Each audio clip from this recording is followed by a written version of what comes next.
Hello guys, welcome back to Sociology classes BA Part 1.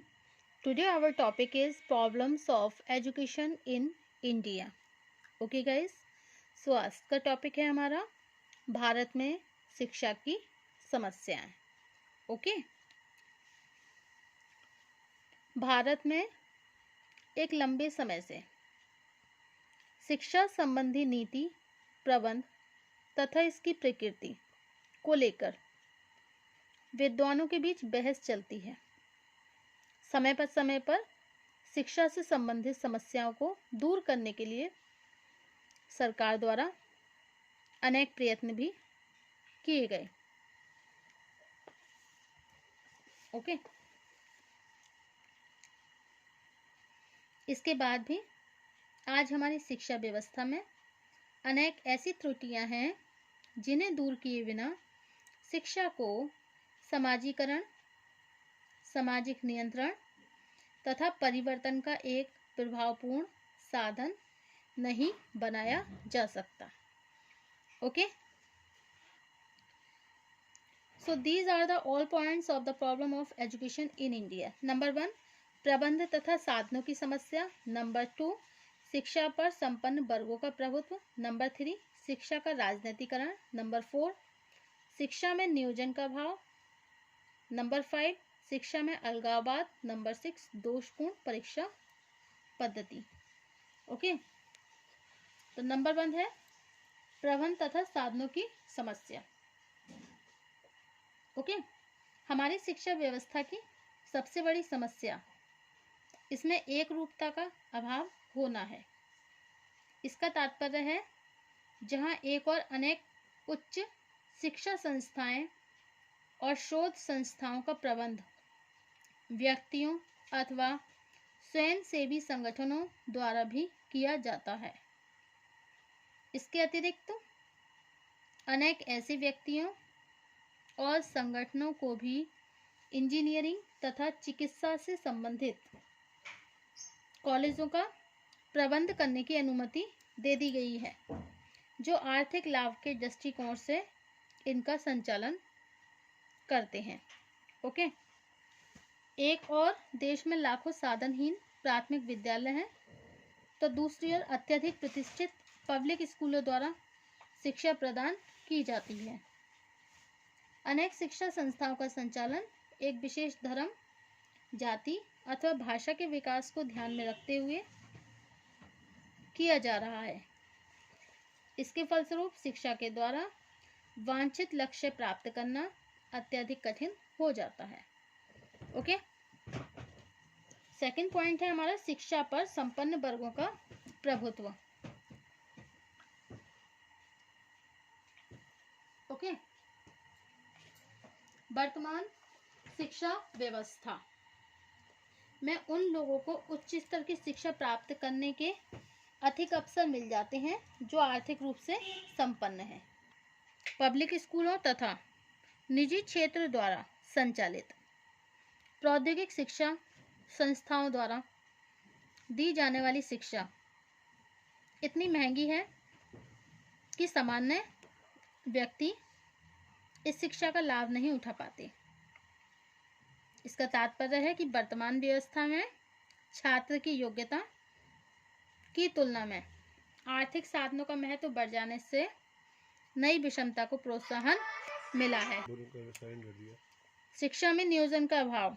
Next, यह सत्य है कि स्वतंत्रता के बाद भारत में विभिन्न स्तर की शिक्षा संस्थाओं की संख्या में वृद्धि हुई है, किंतु यह वृद्धि देश की जनसंख्या और छात्रों की बढ़ती हुई संख्या के दृष्टिकोण से बहुत कम है. आज भी शिक्षा का विकास किसी नियोजित नीति के आधार पर नहीं हो रहा. अनेक क्षेत्रों में स्नातकों की भरमार होने के कारण बेरोजगारी बढ़ रही है, जबकि बहुत से क्षेत्र ऐसे हैं जिनके लिए प्रशिक्षित और कुशल व्यक्ति उपलब्ध नहीं है. नेक्स्ट है शिक्षा का राजनीतिकरण. ओके, शिक्षा का मुख्य उद्देश्य विद्यार्थियों के ज्ञान को बढ़ाकर उनका समाजीकरण करना है. ओके, इसके विपरीत शिक्षा को किसी विशेष राजनीतिक दल की नीतियों का साधन बना देने से इसकी उपयोगिता समाप्त होने लगती है। ओके। वर्तमान शिक्षा में अध्यापकों की नियुक्ति तथा विद्यार्थियों के प्रवेश में राजनेताओं का बढ़ता हुआ प्रभाव चिंता का विषय है। ओके। इसके अतिरिक्त कुछ समाजशास्त्री यह भी मानते हैं क्या कि कुछ विशेष वर्गों को बिना योग्यता के सरकारी आर्थिक सहायता प्रदान करना ही शिक्षा के राजनीतिकरण का एक विशेष रूप है। अब नेक्स्ट है व्यावसायिक शिक्षा की कमी। ओके।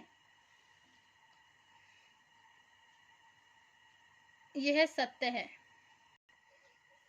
कि देश में बड़ी बड़ी प्रौद्योगिक शिक्षा संस्थाओं की स्थापना की गई है, लेकिन इनका लाभ जन साधारण को प्राप्त नहीं हो पाता है।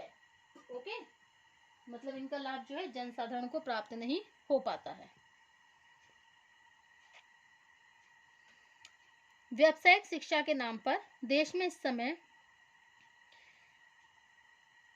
1215 पॉलिटेक्निक स्कूल खोले जा चुके हैं, लेकिन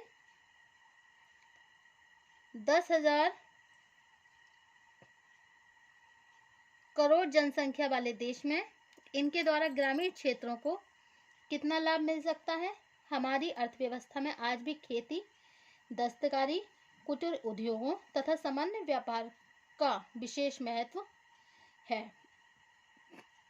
ओके। जो स्थानीय स्तर पर बच्चों को खेती, दस्तकारी और कुटीर उद्योगों की शिक्षा दे सके। यही कारण है ग्रामीण और श्रमिक अपने बच्चों को शिक्षा दिलाने में अधिक रुचि नहीं लेते हैं। ओके। अब नेक्स्ट टॉपिक है आपका शिक्षकों में अलगाववाद। ओके।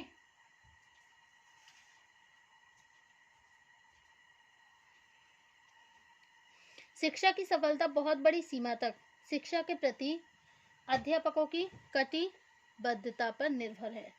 दूसरी ओर प्राइमरी तथा माध्यमिक स्तर पर अध्यापक की शैक्षणिक योग्यता की तुलना में उन्हें प्राप्त होने वाला वेतन इतना कम है कि वे शिक्षा में अधिक रुचि नहीं ले पाते हैं। ओके। उच्च शिक्षा संस्थाओं में शिक्षक को उच्च परिस्थिति मिलने के बाद भी उसे कोई अधिकार प्राप्त नहीं है जिसके द्वारा वह शिक्षा व्यवस्था को प्रभावपूर्ण बना सके। नेक्स्ट पॉइंट है आपका दोषपूर्ण परीक्षा पद्धति। क्या है? दोषपूर्ण परीक्षा पद्धति। ओके।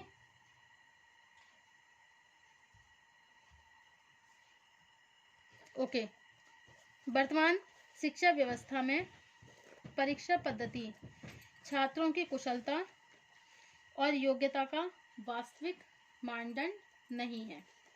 पाठ्यक्रम पर आधारित वर्ष में एक बार ली जाने वाली परीक्षा विद्यार्थियों को गलत तरीके अपनाने की प्रेरणा देती है। इसके फलस्वरूप विभिन्न विभागों की नौकरियों तथा उच्च शिक्षा संस्थाओं में प्रवेश के लिए अलग से प्रतियोगी परीक्षाएं आयोजित की जाने लगी हैं। इसमें एक और सामान्य शिक्षा संस्थाओं में शिक्षा के प्रति उदासीनता बढ़ रही है। दूसरी ओर सरकार पर दोहरी परीक्षा प्रणाली के कारण अतिरिक्त व्यय का भार बढ़ रहा है। ओके।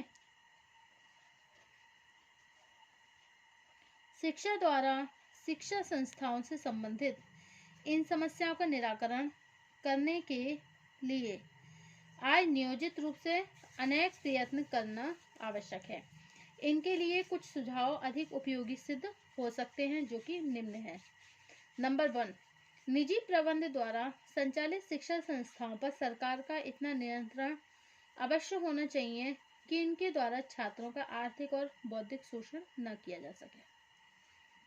नेक्स्ट है ग्रामीण स्तर पर कृषि, उद्योग धंधे तथा दस्तकारी का प्रशिक्षण देने वाली संस्थाओं की व्यापक स्तर पर स्थापना करना आवश्यक है। नेक्स्ट, विभिन्न विषयों के पाठ्यक्रमों का निर्धारण इस प्रकार होना चाहिए कि शिक्षा पुस्तकीय ज्ञान तक सीमित न रहकर जीवन के व्यवहारिक पक्षों से संबंधित हो सके। ओके,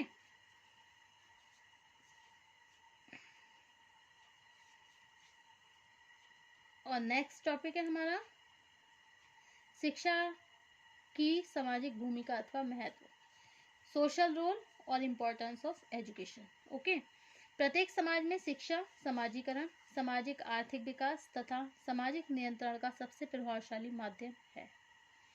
शिक्षा का रूप चाहे औपचारिक हो अथवा अनौपचारिक, इसके द्वारा उन लक्ष्यों को प्राप्त करने का प्रयत्न किया जाता है जिन्हें संपूर्ण समाज अपने लिए मूल्यवान समझता है। इस दृष्टिकोण से शिक्षा की भूमिका को अनेक क्षेत्रों में देखा जा सकता है। ओके, नंबर 1 है व्यक्ति का समाजीकरण। ओके, बार्टोमोन ने लिखा है कि शिक्षा बच्चे के प्रारंभिक समाजीकरण का सबसे महत्वपूर्ण आधार है। नंबर 2 है बौद्धिक विकास।